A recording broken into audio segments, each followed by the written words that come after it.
decide upon the name Tyrannosaurus Rex? Basically, I like the idea of a beast being that big, and it's about 20 foot high and 40 foot long or something. I like the idea of a beast being that big and actually walking the earth, and being on the same land that we are now.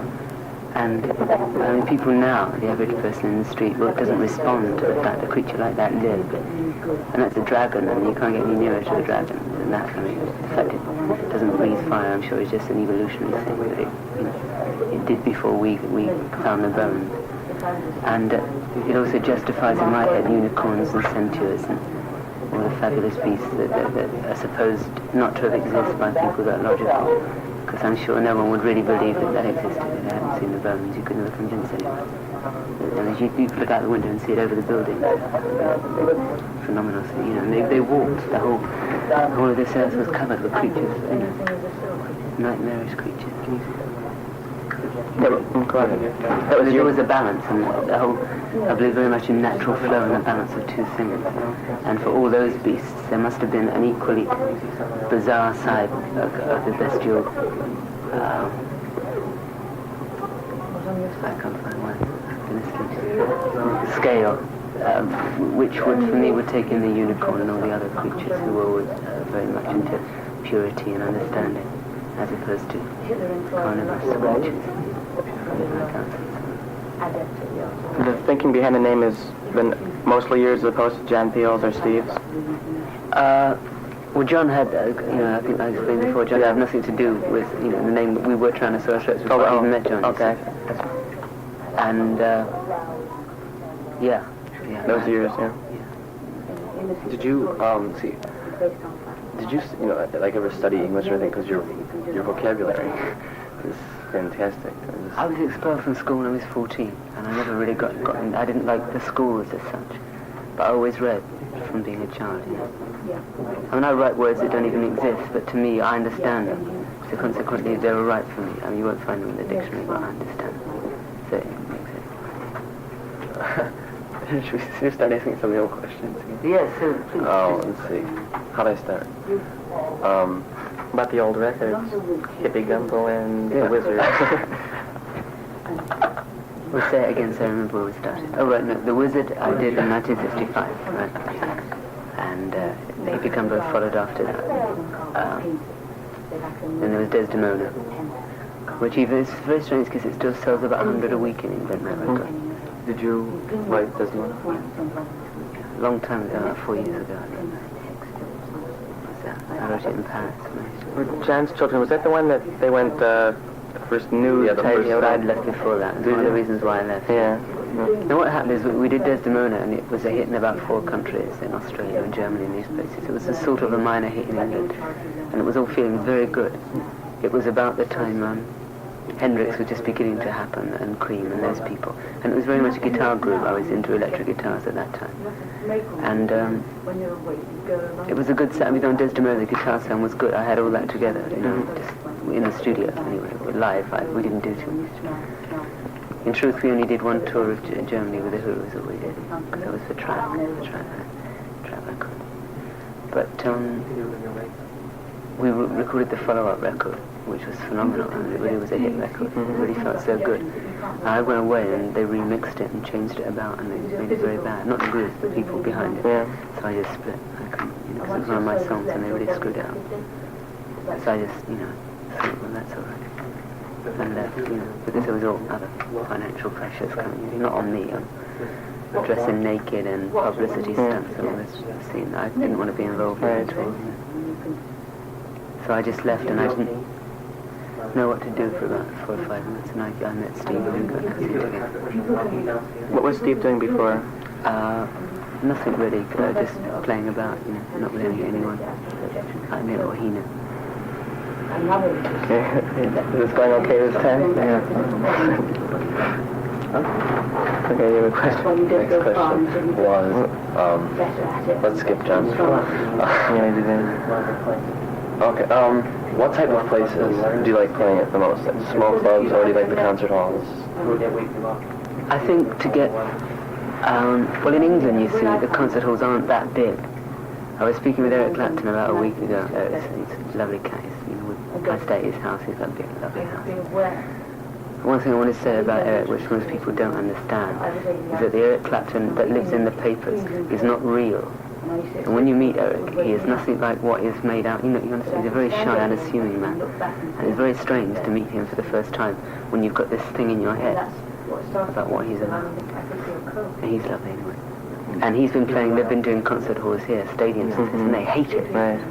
Because they're so big they can't get anything together with the audience. Well, in England, places like the Festival Hall are lovely because they hold about 2,000 people. And they're all built upwards and round. And it's incredible because I suppose it's, in truth, they're only as big as a club. We played there last night, Connecticut Playground. But they go up a bit. And it's really good because the sound is really incredible. It's all designed for people to be able to see you. The microphone systems are lovely. And they're just about right. They have a smaller hall there called the Queen Elizabeth Hall, which holds about 1,200, which for a tight concert is phenomenal. Because, it's just so good and there's no uptightness. But I've never played in a big monster stadium. I'm sure I'd hate it. But really, the only club in England which is really good to play is a club called Mothers, which is in Birmingham. And just every band still, the Who played there like last week and it only holds about 800 people. And it's just, an incredible place. But it's for the people there. Kids that come are so good. They're so prepared to be into you. I don't expect people in this country to be into us yet because it's too soon. We spent 2 years of playing in England, and it wasn't always good. It took a time and records to build it up. And I expect to at least come here 4 times before if it is going to happen. It'll happen then, I feel, but not yet. Do you intend to build your publicity, your popularity by the LP route, or the no singles, or the tour, or what? Well, I think I'll play it by ear because in England we've had about 3 hit singles. Not top 10 hits, but top 20 hits lower down. Because you can't get a top 20 hit because there's no media for it. But you can sell lots of records. 1 Inch Rack was Deborah. Future Suitor, which was the 3rd one, bombed out completely, and it had 2 plays on the radio. Complete, and that was a real anti at the time. We have a new one out called King of the Rumbling Spires, which went in last week at 44 or something. I don't know what's happening with it. And that wasn't being played, so we might bomb out. You don't intend to release these in the States? Rumbling Skies I might put on the next LP. It's electric one. It's really nice. Very pleased. But I've got many new songs, and so I don't know where Americans' heads are at. I can only, It's hard to tell usually because, I don't know about in England, but in America, the audience, if one person doesn't know that everybody likes a group, then they'll just give you a mild response, like But if Led Zeppelin was here a few weeks ago... What's the name? Now I understand the name worship thing. I didn't think particularly Country Joe were very good. No. And the response they got was incredible. But I've dug what they've done in the past. The first LP, Electric Music, I thought was a gas. But they've changed, But I didn't think they played that well. No. And it's not a put down on them because they're nice people, but... that is the thing that you have to accept. It's like with everything. Led Zeppelin don't move me at all. They did blues for 3 hours till the point you could just fall asleep. But, as you say, if Led Zeppelin were anywhere, before the second they came on, they get standing ovations. But that's part of mankind. I understand that. The kind of thing where they have, like the Yardbirds or something, the lead guitarist in the Yardbirds for a while, then he quits, and Beck, he gets his own group, and Page and the whole thing, and instant hit, the album sell, and that's it. Well. But it happens in England. There are some places we can play and play very badly and get phenomenal response. So it's part, it's where you are. Do you think that British audiences are more apt to grasp, a style like yours than the gentle sort of sound opposed to, the noise that we get, the big supergroup thing? Well, I don't know. When Donovan first started in England, he had 2 hits. He had one bomb-out record, which was Turquoise, which is lovely. It's really by far the best of the 3, and that didn't show at all. And then for a year he didn't work in England. There was no way he could work. He came here and slowly built a thing. He came about 3 times over the years. And then he did Sunshine Superman, which was a hit here. And then consequently it was a hit in England. But before that hit, they didn't want to know. And through, he basically at one point was very quiet, and he's gone into lots of other things, But there was like Guinevere and all those things were definitely into it. And it took America to make him happen in England again. So it's sort of a two-way thing.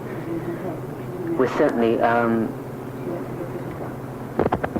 because of there are people in England that will respond, but I'm sure there is many here. I mean, the album already has sold about 25,000 here, and it's only been out a week or so, 2 weeks, and the promotion has not been that great, really.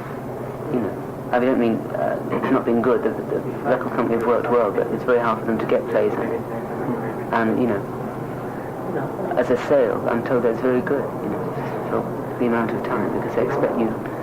You know, the way it's going, you'll probably do about 50,000 or so, all in all. Which on a thing is as different as ours, I suppose. You had a planned tour last year with Pink Floyd here, didn't you, in the States, that didn't come off or something? Yeah, but that was visa. Was that what happened? Yeah, I mean, it took us at least 5 months, 6 months to get the visas together. We nearly didn't come this time. They wouldn't give us a visa. Oh, right. How much did your release of the Unicorn LP have to do with your tours? I think if you would have come last year, would the Prophets LP been released? Yeah. Is that much corresponding? Yeah. But we also had record company hang-ups, A&M, owned our rights here, and they didn't want to release the records. I don't know why. But I think it took us a long time to get out of there. That was strange. But that was a bit of a drag. You know, because I wanted to have things released here. It's all right now, you know. I'm sure they'll get it in America now before England. Before? Yeah, because it takes 3 months to get an LP literally released there. You know, once it's recorded, by the time they make the covers up, they're very slow there. And Blue Thumb here did it in about 2 weeks. You know, the difference is very much. We go over the old questions now. I can't remember. I can't remember what made that. I can't remember if it's on this tape, but who has influenced you? Is it on this one? No, that was Skid. Oh. Who did I say? Dylan. Oh yeah, initially, right. Got me into Dylan musically. Actually, never influenced me. He influenced me in as far as, and many people. He made me aware that you could use good words with pop music. And before that, I'd just written poetry, really, and I'd not written any songs. I always not really felt too much for it. I'd always listened to pop sounds and gotten into music, but not wanted to be involved. You know. I think I get phases of being influenced by things like production things. I was there's things on Unicorn which are very reminiscent of Phil Spector things, just not as songs. Like the drum sound on the track Unicorn is very much like Phil Spector drum sound. And that was because I listened to certain things, you know, like the Beach Boys have a very good production sound. Although I only like the Brian Wilson songs, I don't like the other songs that they use. But a sound, because it's very hard in the studio to get, you know, you can't, there's a big fallacy, you can go in and with a bad singer and make it all sound good. It's impossible to do that. It's very hard to get it all right. And, you know, we work on an 8-track machine, and it's very, you know, it's very rewarding. I always think of recording sessions like art. I think of people like art. I mean, the way you're dressed now, if you're a fully formed person, is exactly what's in your mind. So consequently, you're a work of art because you're unique in what you're about. And I work on songs like that. Every song I write to me is a work of art. If I listen to a song of someone else, I like to watch people, if they move well, or just talk, the way they do things, because it's very interesting. It's nice to see people using naturally what is there. It's like chicks dancing or people talking. Can I get away from that influence thing just for a minute about these words like art and what's been termed lately as progressive rap, like, or progressive music? Yeah. You're talking about lyrics. How important do you think is it for the lyrics to be considered a work, I mean, art, or using a little different term, but a progressive music? How important are the lyrics? Like Led Zeppelin, people like, you know, Page does it, but that's not art. No, they're rock bands, though. I don't think they're progressive music. They're just blues bands. I mean, that are now blues bands instead of 5 years ago, 10 years ago. They got it from. The new British wave of groups in the past year or so are all like that, just the blues. But what do you think about it's blues with Jimi Hendrix, isn't it? Yeah. It's just stretched out guitar sounds. But you don't consider that what you'd call progressive? Well, done well, yeah. I mean, I think when Hendrix did it at the beginning, it was phenomenal. But I think it gets a bit grating now because, like, even commercials on the radio use that guitar sound now. Yeah, I heard an incredible guitar solo in LA. And it's like, they do it here, yeah. I mean, you know, what's happening? And, so, but you think lyrics are the thing that will make something progressive or not? Then, if it's not necessarily. No. the thing that I find unsatisfying about most of the blues bands is 12 bar. I always found there is a time when you know, 1 or 2 12 bars are okay, but 18 in a row gets very boring. And music, I judge music really on its melodic content. Oh, do you? Yeah, I mean, even a 12 bar can have incredible, generally hundreds of 12 bars. Like She Belongs to Me is a 12 bar, but the melody is very strong.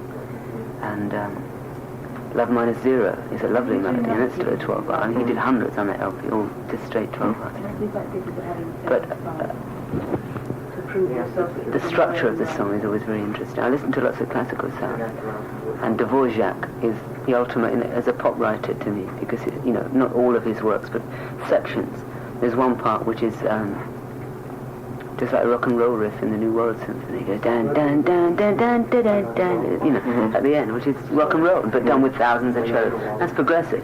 Yeah. Because if Jimmy Page recorded 100 guitars doing that together, that would be progressive. You know, it's the way it's done, and which is why I think Hendrix now is sounds a bit tired. I think he's just about to find his new thing, or he won't. I don't know where his head's at now. But there was a point when everything he did knocked you out, whereas now it's all just vibrato, and it's a bit lost now. Yeah. He's getting very stale. All his new songs are all completely blues now. You know, he got rid of Mitch and all.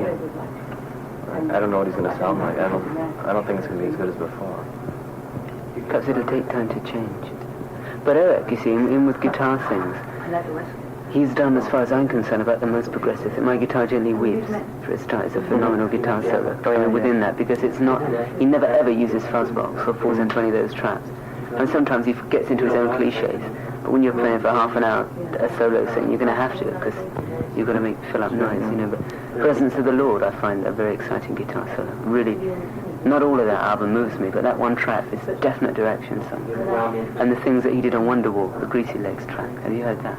I don't. Very short. Oh yes, I've heard it, but that many times. Yeah, I mean, it's very short, but it's very nice. Yeah, I and remember. there's about 20 guitars on that, and at one point they sound like seagulls. Yeah, I think I remember that. Yeah. And that's very nice. You know, if a guy in any band went through those changes, there'd be a progressive guitarist.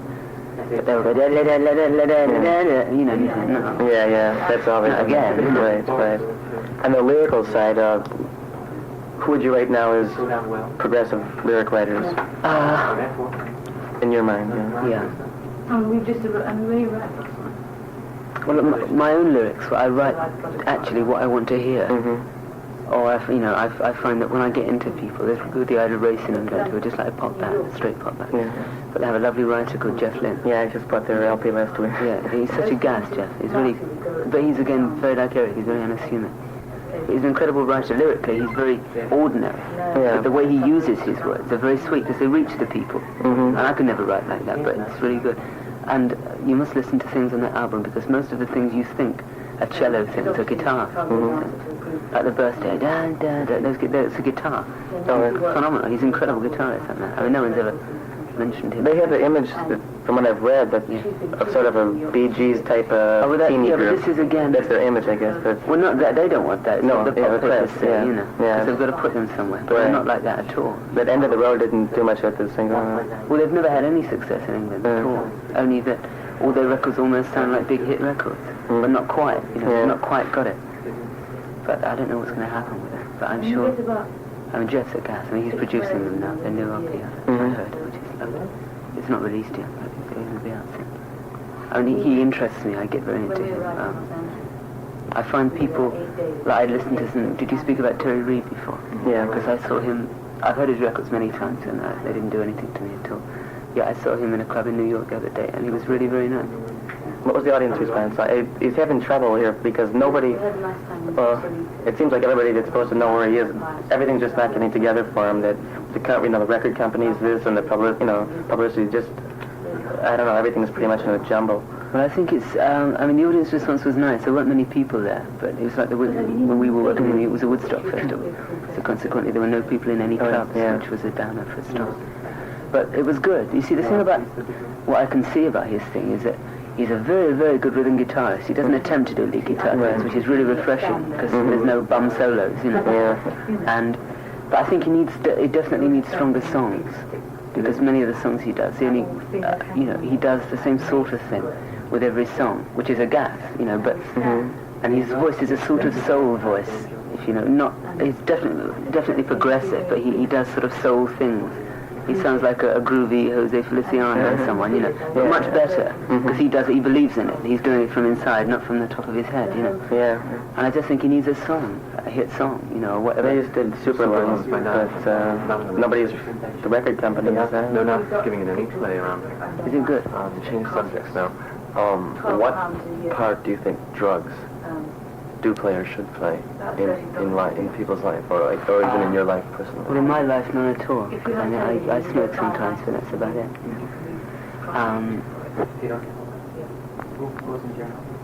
I never know about drugs. I feel that there are times when some people need them. There are certain sorts of people that need drugs to function. I'd never ever judge anyone on anything. I mean, for me, I don't need drugs because of the way I've given my life from birth. I live in a sort of...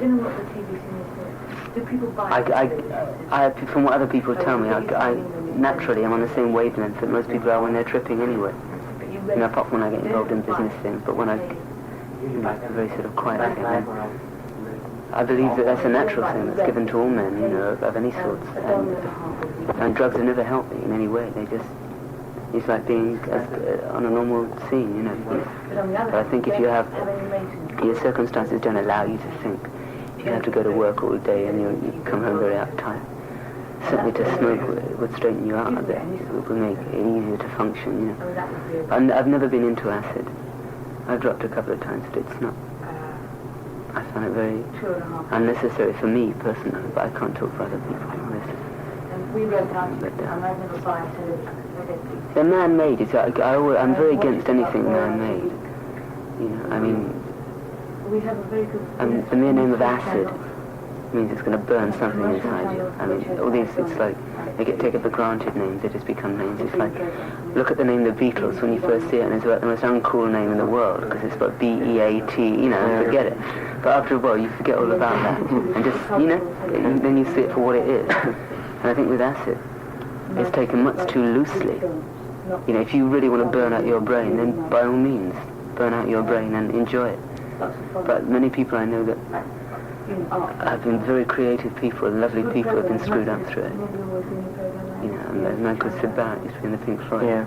It didn't do him any good. I wouldn't say it's done him any harm, but he doesn't function in the same way he did. I believe very deeply in that the only reason that t.rex has been anywhere near successful is that basically I only work in truth. And I've never written anything to be commercial, because basically we had everyone in the world told us we wouldn't sell any records, because we were totally uncommercial. That's why I left Track Records. Is it Regal Zonophone's name of the label? Yeah, that's in England. Yeah, how much of a close-knit, I don't know, Procol Harum's on there? Yeah. And Joe Cocker. Is it, I don't know, I got the impression that Island Records was sort of a family with Jimmy Miller doing the producing and things, and, I mean, maybe I'm wrong, I don't know, but is Regal You're wrong, but I mean, Jimmy Miller does the producing, but no record company in England or anywhere, I'm sure, is not a family. I mean, when it comes to business, forget it. Is it that way, yeah? Yeah, with everyone, I mean, you know. Are you friends with Procol Harum or any of them? Well, Keith Reed I'd known since I was 11 years old, and we were sort of... I was into... you know, they had sort of mods and things here, but when I was about 14, I was very into that as a kid. And Keith and I were great friends, so consequently I threw that. You know, what's the story with that about... Does he tour the group now, I was reading, or not? Yes. Yeah, he's always been with them all the time. But he never gets on stage, so... No. I mean, his thing is to write the words, he feels. Were you impressed by Salty Dog LP? I like them. I find that they're just, you know, I don't want to say anything bad. I think that by using the guitar, getting a guitar into the band, they lost part of their originality using a sort of lead guitar thing. Although he's very good, Robin, from the original scene. I don't know how they could have combated it only by using 3 organs or something. But I think they by using the guitar, it lessened their originality. Do you know what I mean? Yeah, I see. Because suddenly they were just a guitar group again. But I think they've gotten over that now a bit, and they're getting now into much better things. But I've always liked their records. You said that before, the single... And I like Quite Rightly So, which was rocked in England. But I love that. Yeah. It's a lovely single. Was that the A-side in England? Yeah. It was the B-side here, wasn't it? I think so. We Small Hours of Sixpence, Right. but they never played that either, so it didn't make any difference. But you said your single now in England is more electric sounding, did you Yes. say? Yeah. What lineup instruments did you use? It's electric guitar, bass, drums and organ, really, and some percussion things. it's the kind of thing, well, how can I say?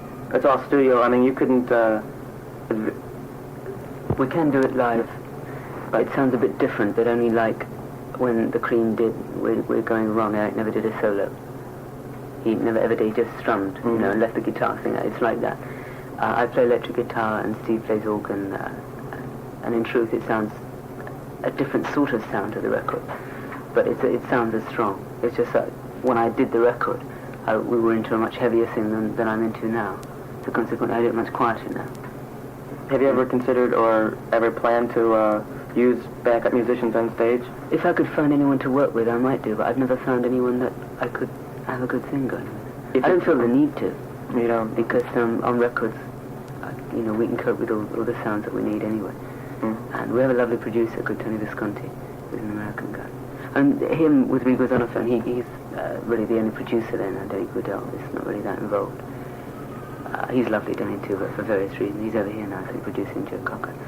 And I work very closely with Denny, which in turn means Rigo's on a phone, so we're very tight. I mean, Tony engineers the sessions and I produce them. Really, that's how it works. I mean, we're very, very close. And he plays piano on Cat Black. That's Tony on that. Just because I wanted him to play on something. You know? And I might use Tony on bass or something if I wanted a different sort of bass sound or something. But only if I could find, you know, if you were there and we wanted maracas done and, you know, I never had a track to use, and I should do maracas. That's how it worked. Yeah. Like that. But I never really found anyone that I could work with like that. In your writing, I was reading an old Enemy article, and you mentioned that your guardian angel does your writing. Yeah, well, it struck me. How did it struck you? I don't know. I'd never read something like that. It was like, you know, a little funny. You know, not. I don't. It was like, you know, not really, you know, strange, but just, you know, a bit odd. I just couldn't. It went through me. I mean, that line. You don't know how to rate it on a scale from not serious to totally serious. I mean, totally serious. Yeah. Well, what I meant about that was, sitting as I am now, I couldn't pick up a guitar and write a song at all. You know, I mean, I don't know how other people write, but I couldn't just sit down, work out some chords and have a song come up. I really do write when I'm inspired, or not necessarily inspired, on a different plane. And it's a place I'd rather be all the time, but being a physical human being, that's not possible. And I use the guardian angel as my other self, my astral self. I use that as not a physical self.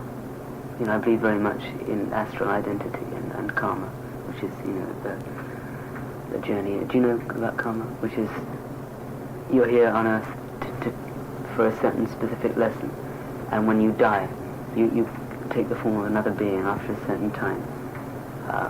If you feel you need to learn a new lesson. And this is obviously my time to be a poet and a musician, but next time I might be a dustman or a cat. You know, to learn humility perhaps as a cat, or now it's probably to attune to the whimsical changes of mankind, like making 2 records that are equally as good, and not having one played and having it bomb out, and having a lesser one played very heavily and having it being a hit, and you don't believe in it as much as the other one. I mean, there's no reason for those things, only the looseness of mankind and the untruth of it. You know, if you know someone there is going to help you here and all those changes. And I just believe it's my older self who writes the songs, not necessarily me, because I'm not capable of doing it all the time. Only certain moods, when I feel very open, a sort of force comes within me. I call on a certain force, which is, the Greeks just called it the muse. I mean, they worshipped certain muses, and it's like worshipping a muse. I mean, you know, because it's inspiration, really.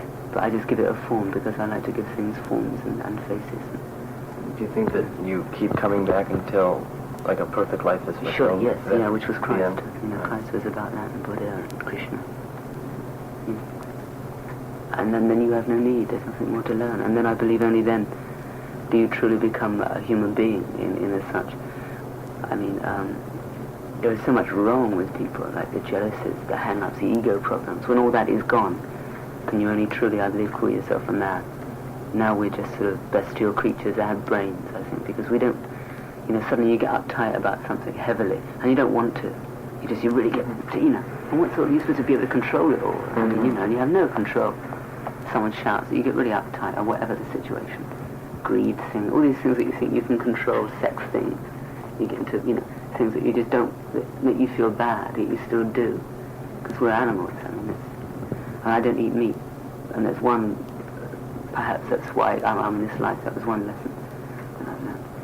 Not to consume animal flesh, you know, but, you know, I believe it works for me only because when you know something, when you learn something, when something is shown to you in the interest of truth and growth, I don't believe you can ignore it.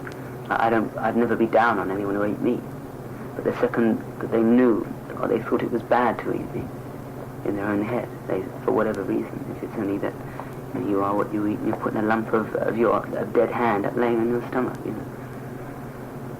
And then to do it then is a great mortal sin, I believe, because you've been shown not to do it. But if that doesn't come about in your lifetime, then there's nothing wrong with killing people or eating meat or knocking down old ladies if you think it's right, you know. If you don't know any better, or, you know, that sounds righteous, not know any better, if it's not right for you. You know, I'd never judge other people because I don't consider myself worthy to judge particularly, you know, or any people that I've met. You know, I'd like to meet someone. And many of my songs, Stacey Grove, in particular, Prophets, is just a verbal and sort of written down picturesque example of a prophet. Not one that I know, but one that is a face and a name as Christ, but I just gave the person a special name so that I could identify. And I had Sinskoff.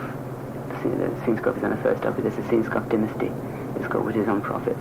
And Sinskoff is, I suppose, very much like Sauron in Lord of the Rings. He's sort of an arch villain, that I use all the bad things, I lay it all on Sinskoff, so I can use him as an outlet for all the bad things really in society or mankind.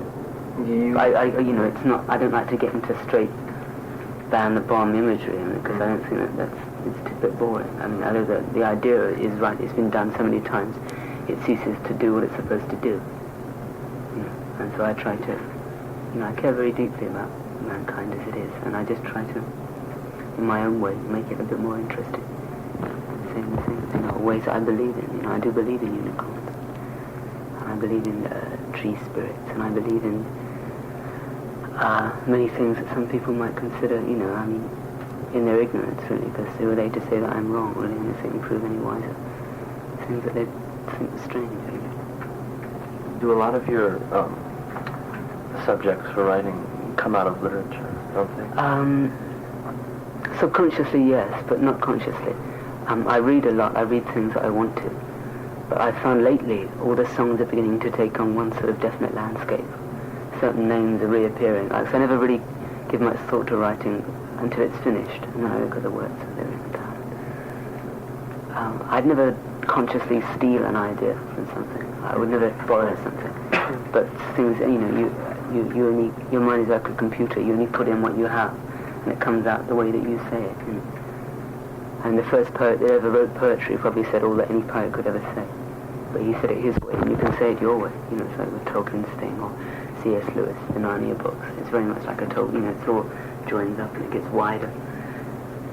Men like Cahill Brown, who was a Persian poet, he says very much the same thing. I say very much the same thing as him. He says very much the same thing that Christ said, although Christ was much more together than any of us, you know, because he was very together. What do you think of John Lennon's peace crusade of the past few months, and now he's going to sing to the Middle East countries or something we just heard? Give Pete a chance on it. As a pop star or as a person, you know, what he's, I think, is like. I think he believes in what he's doing, and that's what I can say, really. I mean, he believes. You've talked a little bit about politics often. How do you rate yourself politically? As far as the structures that are around, like religiously, I have nothing to say about what exists, only that I can't associate with it at all. And it seems all very corrupt. Like all not necessarily the Eastern religions, because they're much more involved in, or less involved in the materialistic side, but the Church and the Catholic and all those changes, I can't get involved with it at all. And politically, I can't be involved in any of the politicians. I'm very religious, and I care very much about people, but I don't see that they're anything to do with it. I mean, as far as the daily newspaper and all that, do you ignore it? Do you read it carefully, or do you I never see them. just ignore them? And if a news show comes on the television, you turn it off? No, I mean, if it's on and it's, you know, if it's on, I might look, or there's something on the other side that I want to see. I don't look at telly much anyway. That was for Geronimo because I like Indians. But no, I think they've got it all wrong. Just out of curiosity, did you watch the Prisoner show from England? Yes. That's one thing you did watch? Yeah. Did you enjoy it? Yeah. He's So one. Yeah. Yeah. Is he popular in England now still? Well, not with anything at the moment, because I think he's refilming a new thing. There's nothing on it. That was very big. You like that sort of thing, you know, like with the Well, it's villagers? interesting entertainment. I think entertainment should be interesting, and it shows imaginations, I guess. And I'm not down on anything if it's done well. And it was done well, so it's certainly worth watching. I always watch kids' television if it's done well, but if it's done bad, it's obnoxious, but if it's done well, it's interesting. Well, I was just like, I meant like, as opposed to things like Secret Agent. Well, I've never watched it. Yeah, anyway. you know, the things that they used to do. Yeah, well, he's a gas, though. I think he's a good man anyway, and he comes across as a nice cat, you know. Well, the Prisoner's been, the critics have had debates and things about the meaning of certain things and the symbolism and all this. When you watch it, did you consider it entertainment? Yeah, or did you, just entertainment. I mean, I'm not going to get into what it was all about. and if there is things, if there are, if there is symbolism in the show and things like that, you don't pretend to know it if there isn't? Well, only if I feel it naturally, then I assume it's there, but if I didn't feel it naturally, I'm not an intellectual at all. I mean, it's like, if I listen to a Bob Dylan song, I'd never said that it was about anything. I just either feel what I felt from it, or I wouldn't, you know. Same with Procol Harum and things Oh, like that. right, I mean, you know, forget all that. Do you like stories and songs? Yeah, if it's done well, it's, you know, I just like music as a whole. I think it's a very great natural force, you know.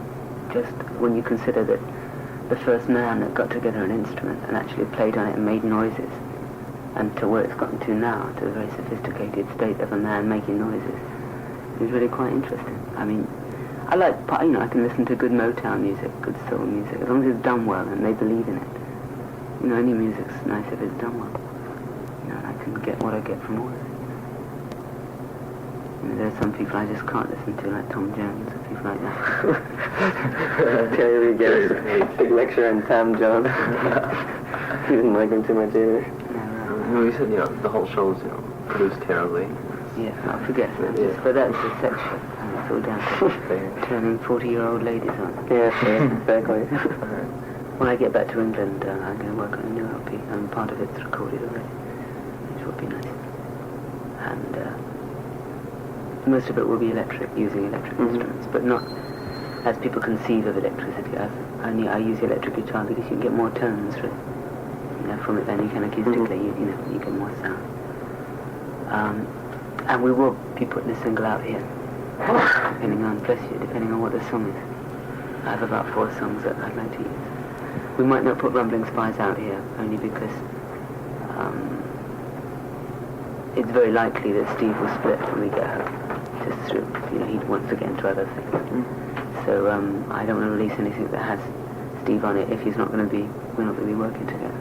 And you just stay a solo artist? Oh, no, I've got many people that I want to work with. But I mean, work with someone else. On tour, you would have somebody else? Oh, yeah, someone permanent to work with. Oh, I know about 3 or 4 people that I've worked with. It's been, you know, it's one of the natural things with music of today. I mean, there's never any uptightness about things like that. With the same name and it's your name? Yeah, I mean, it's the whole thing about Tyrannosaurus Rex is it symbolizes really what my head's about, not what Steve's head's about. And because of the last 2 years or something of growth, Steve's head has gone into different things, and he wants to express himself. But it's completely very different from what we're doing now. What he wants to do, you know, and I don't really want to be involved in what he wants to do. And which is a gas, it's cool, you know, he's just going to... Because he used to play drums, a full drum kit, you know, and do heavy rock and roll things before we got this together. And I think he'd like to try and go back to that and see what he could do with that. Do you said you have a few people in mind for the... do you see Tyrannosaurus Rex as always as two people, or do you mean that? For a bit, anyway. I mean, it'll obviously change. Like, I never expected to use electric things when this came about. I never looked too deeply into the future. I can't really say what's going to be happening. Only that it'll, if it wasn't progressing, I wouldn't do it. If I didn't get satisfaction. I'm very excited about music, and I'm excited that Steve. He'll probably still do things with me. We'll do. He'll still be around, so we'll do things, but it'll be just someone else as well. Did you write books of poetry or something? Are they published? There's or? one book. It's published in England. Yeah. Is it going to be released? I mean, whatever. I shouldn't think so. No. Yeah. What's it called? It's called The Warlock of Love. The Warlock of Love. Would you like a cold drink or something? Oh, I wouldn't know that. Yeah? What for you?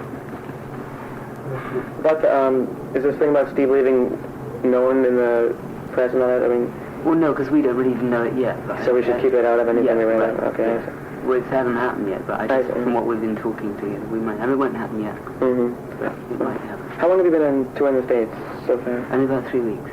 You were in New York and then California. LA first, then San Francisco, then back to LA, then New York, and here. And then you go to New Orleans. Probably, yeah.